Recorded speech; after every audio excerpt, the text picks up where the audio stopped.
welcome back. Let us continue with the angular measurement. We are left with one last topic. So, this is more focused towards autocollimeter. So, in this lecture we will try to cover autocollimeter. Autocollimeter is a device wherein which we used light. This light will be hitting at a mirror.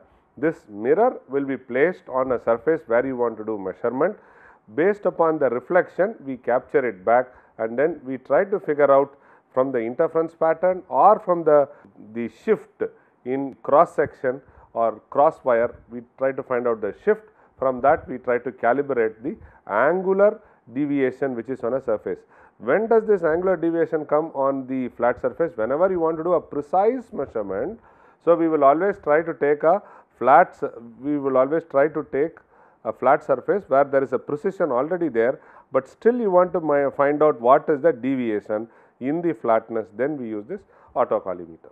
Okay. So, this can be analogous or it can, that means to say visual based, or it can also be digital. So, in a digital what we do is we use an electronic photodiode. See, basically what happens in all the photodiode, you have 4 quadrants or there are interference fringe patterns which can be counted. From those fringe patterns you can try to find out the displacement. So, a photodiode is nothing but when light hits the surface, it converts into voltage. When light hits the surface, it converts into voltage. From the voltage we try to find out the displacement. So, uses an electronic photodetector to detect the reflected beam. The reflected beam is from the workpiece, is from the flat surface wherever you had a mirror. The exceptional accuracy and high resolution of the digital autocollimeter makes it suitable for applications including calibration of rotary table. So, these rotary tables are used in CNC machines, CMM machines and very other high measurement devices. We use a rotary table. The verification of angular standards and remote or long term angular monitoring operations, we try to use this digital autocollimeter. Additional use includes measurement of flatness and straightness, flatness 3D, straightness 2D, okay, and provide an angular feedback in a servo control system. We try to go for digital. The visual autocollimeter, the first one what we saw, relies totally on the operator's eye, right. The microradian visual autocollimeter projects a pinhole image. The operator views the reflected pinhole image through an eyepiece. Because of the human eye acts as a photodetector, the resolution will vary from operator to operator. So, it is not consistent. And here we talk about in microns or less than microns, or when you talk about angular, it is all in radians or microradians. The displacement of the reflected image is determined visually. A pinhole light source is used whose reflected image is observed and the operator eyes. So, this is what we are trying to say. So, it depends more on the operator eye and he gives his judgment. So, when you visual autocollimeter are typically focused on at infinity, make them useful for both short and long distance measurement. A plane reflector is used, is one of the vital part of the autocollimeter. This is the plane reflector is that which is placed. So, you have a reflector which is placed on a stand and this stand is placed on the surface plate. So, a plane reflector is one of the vital part of an autocollimeter because a mirror that is not flat, this is also very important, not flat will defocus the written image, resulting in a poor definition of the image.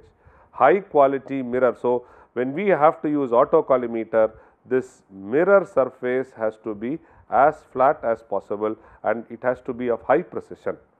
So, the high quality mirror with flatness tolerance of 1 microns per 100 millimeter. Please note down, if the mirror size goes more than 100, you are allowed to go to 2 micron. Anything less than 100 millimeter, that is 10 centimeter, the flatness tolerance, the deviation can be only 1. Most visual collimeter have a resolution of 3 to 5 minutes over a distance of 1.5 meters. So, this is how it is. So, here is the objective lens, this is the eyepiece and you have rectils here. So, here is an operator, the operator I is otherwise converted in a digital form, it is converted into a photodiode. So, it is a photodiode. So, digital, when you look at digital autocollimeter, you see that there is an objective lens, then there is a beam splitter. Beam splitter is there for both. Then this beam splitter goes to an objective reticles, then diffuser, condenser to condense this, and then you have filters. This filters can be more or less, you can decide what filter to use, and you can decide what filter. For example, you can fix a wavelength and say please try to avoid this wavelength to this wavelength. It again here filters can be band pass filter. So, it can cut down the lower and the higher wavelengths of light, and only a particular wavelength is taken, so that you can make the image much sharper. And then finally, so you can get, so this is illumination. So, it can be done filter, and then it is to the sensor, and from the sensor it is recorded in the camera, and you can start storing the image. So, what you get from here is going to be a very strong image. So, here illumination, filter, condenser, diffuser, it goes to a beam splitter it goes further, and then one half goes here, so that you try it, and from here you go to the mirror whatever was placed in the object. This is a mirror. And by the way, the mirror has to rest on mirror flat butting surface should also be perfectly flat. There is also a specialized autocollimeter which is called as laser autocollimeter. Here we use a laser light. So, then we have a splitter. This is an autocollimeter. Here is a mirror. So, here is a rotatory table on which the autocollimeter is kept. So, you have a detector. So, you have a beam splitter, it goes hits and then it gets reflected. So, here is a detector. So, again here also you can have the other thing which is done detector. So, you can try to get one. So, the difference between D1 and D2 is recorded, and we can use it for measurement. We use laser light. So, this is very powerful, long distance can be measured. This is more and here we compare two detectors, and then we start finding out what is the difference in the reading. They are specialized instruments which are ideal any time very low noise measurement as desired. Many are designed for measuring small test parts such as silicon wafer flatness plays a very important role. If you want to measure the silicon wafer's flatness, so silicon components, miniaturized mirror and fiber optic components are found out by using this laser autocollimeter. The last thing is angle decker. An angle decker is a small variation of an autocollimeter. It has an illuminated scale which receives light directly through a prism. The light beam carrying the image of the illuminated scale passes through the collimated lens and falls into a reflected surface. So, this is an auto decker. So, you have lamp, this is a prism. So, you have a microscope. So, from here the light goes hits at a collimated, and then this is the collimating, and this is an objective lens. Here is the workpiece surface, it reflects back, and then we have a glass screen which is in the focal plane of the objective lens we have. So, from here we try to see through the eyepiece and try to get the data. So, here you will have illumination engraved on the glass screen. So, glass screen here will be in the x direction as well, or in the y direction and in the x direction. So, we can see a reflected image of the illuminated scale will be this, and this is the fixed datum. Okay. So, this is a fixed datum. This is the illuminated scale engraving glass light. So, you will see this in the screen like this. So, this is used for measuring very small angles. The difference between auto deck and autocollimeter is the prism is used here. The light beam carrying the image of the illuminated scale passes through the collimating lens, falls on to the reflecting surface of the workpiece, and it passes through a prism. After getting reflection from the workpiece, it is focused by the lens in the field of view of the eye. While doing so, the image of illuminated scale would have undergone a rotation of 90 degrees. That is why you see here, this is the fixed datum field of view of eyepiece. This is the illuminated scale engraved on the glass screen, and this these two are merged. So, you see the fixed datum here and you see the reflected datum here. And how does it happen? The image of the illuminated scale which has undergone a rotation of 90 degrees with respect to optical axis when there is a small reflection. While viewing through the eyepiece, the reading of the illuminated scale measures angular deviation from one axis at 90 or to the optical axis, and reading the fixed datum scales, the deviation from an axis mutually is perpendicular to this. So, this is what we are trying to see. You see here, this is 0 and somewhere here you see there is a to measure this reading here. Okay, this is measured. When viewed through the eyepiece, the reading on the illuminated scale measures angular deviation from one axis at 90 degrees to the optical axis, and the reading on the fixed datum scale measures the deviation about an axis mutually perpendicular. So, this is how an auto Decker works. Here we use a prism, light, prism, collimating, you have an objective, hits at a flat surface, reflection happens, there is a screen where there is an engraving, the reflected data is gone there, the screen has its own data, the deviation between these two is measured through the eyepiece. So, this is auto Decker. So, auto Decker is a special kind of auto collimator.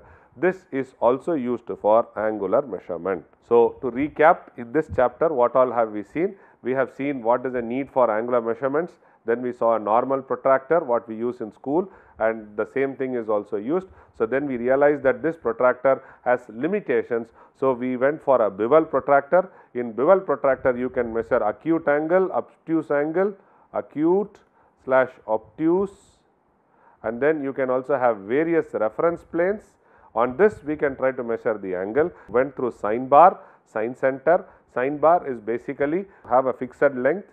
You have a roller, on top of a roller there is a flat surface, and this is inclined, this sine bar is kept at an inclined angle, and we try to measure the height. So, with this height we put a dial gauge on top, we try to use sine bar for measurement, sine center for measurement. Then how to measure inclinations we saw, then spirit level and their issues we saw, then clinometer. Spirit level has smaller graduations. So, we went for a higher one which is a clinometer. So, here you can measure much larger deviation in angle. Finally, we went into auto collimator which is used for measuring very small angles, and a special type of auto collimator is auto Decker. This was also covered in this chapter. So, task for students is try to take any object which has, and try to take a 2D object, okay, or you project it on a screen or something like 2D object, and then try to take the object must have complex features. So, or you take complex features. For example, what I am trying to say is it should have something like this. So, now you are supposed to find out the dimensions of this object. Okay. So, you will have to measure the angle also, and since it is 2D, so you are not worried about the surface flatness. Please try this and see, then you will start appreciating how difficult it is to measure the angle for any given object. For example, you will draw a straight line, then you will try to put an angle, then you will have to tell what angle is this variation, what angle is this variation. So, you have to start constructing it. And second thing is, see, when you do this, it is also easy for you to tell the radius, okay, but it will be good if you can take discretized point here. Moment you take a discretized point, then you will see a variation in the data. So, try this so that you will start appreciating it. Second question is, I just wanted to throw a very generic question. How is the distance between Earth and Moon measured? Please try to think about it, and if you have solutions, that will be nice. If not, at least start looking for references and see how do they measure the distance from here to Moon. Thank you very much.